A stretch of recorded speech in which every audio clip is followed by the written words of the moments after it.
નમસ્કાર, weather analysis સાથે હું છું પાયલ અને ગુજરાતમાં ફરી એકવાર માવઠાની આગાહી છે. એપ્રિલ મહિનાના એન્ડિંગ વીકમાં એટલે આજે 21 તારીખ તો છે. હવે ધીરે ધીરે ફરી એકવાર ગરમીથી થોડી રાહત મળશે અને હવે વરસાદ તરફ આપણે જવાનું છે. એટલે ધીરે ધીરે માવઠાની જે આગાહી હતી એ દિવસો નજીક આવી રહ્યા છે.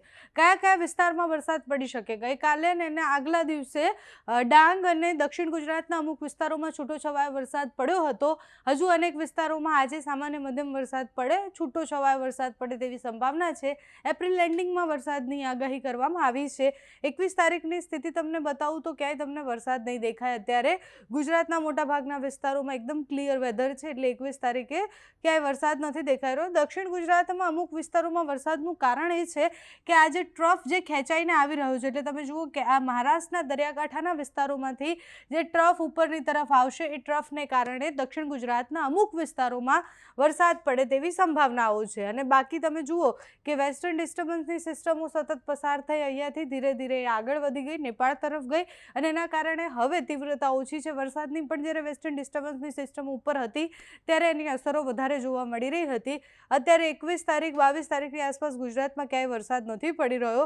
25-26 તારીખ પછી વરસાદની આગાહી કરવામાં આવી છે. એટલે 26 તારીખ પછી ગુજરાતના અનેક વિસ્તારોમાં વરસાદ પડે તેવી સંભાવના છે.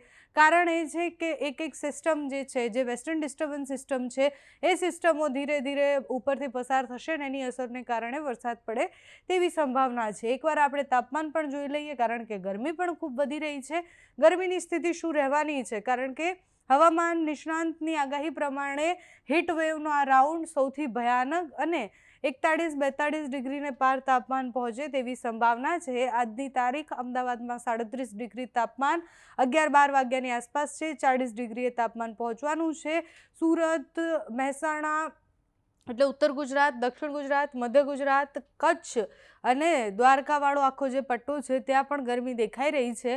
ગુજરાતમાં રાત પડતા સુધીમાં 32 ડિગ્રી તાપમાન થશે. 32-33 ડિગ્રીની આસપાસ મોટાભાગના વિસ્તારોમાં તાપમાન રહેવાનું છે. અમદાવાદ, વડોદરા, દાહોદ, છોટાઉદેપુર, પાલનપુર, ગાંધીધામ, આ બાજુ ઓખાના દરિયાકાંઠાનો વિસ્તાર, વેળાવળ, ભાવનગર, આ બધા વિસ્તારોમાં પણ ટેમ્પરેચર 30 ડિગ્રી છે. એટલે એ ભયંકર જ કહેવાય. 22 તારીખે તમે જુઓ 40 ડિગ્રી તાપમાન, વડોદરામાં 41 ડિગ્રી, સુરતમાં 40 ડિગ્રી, મહેસાણામાં 38 ડિગ્રી, મૂડીમાં 38, ભાવનગરમાં 39 ડિગ્રી તાપમાન છે, વેરાવળમાં 32 ડિગ્રી. એટલે દરિયાકાંઠાના વિસ્તારોમાં જ્યારે 32-35 ડિગ્રી હોય એટલે એ વધારે જ માનવામાં આવે. ત્યાં મોટાભાગે ટેમ્પરેચર ઓછું રહેતું હોય છે, છતાં પણ અત્યારે ખૂબ વધારે ગરમી છે અને એટલે જ ટેમ્પરેચર વધે તેવી સંભાવના છે.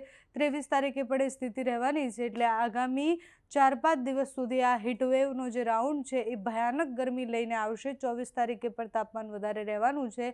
41 ડિગ્રી સુધી તાપમાન પહોંચે, 41-42 ડિગ્રી તેવી સંભાવનાઓ છે. અને એના પછી એપ્રિલ નો જે એન્ડવાળો વીક હશે, એટલે જે છેલ્લું અઠવાડિયું હશે, ત્યારે વરસાદની આગાહી કરવામાં આવી છે.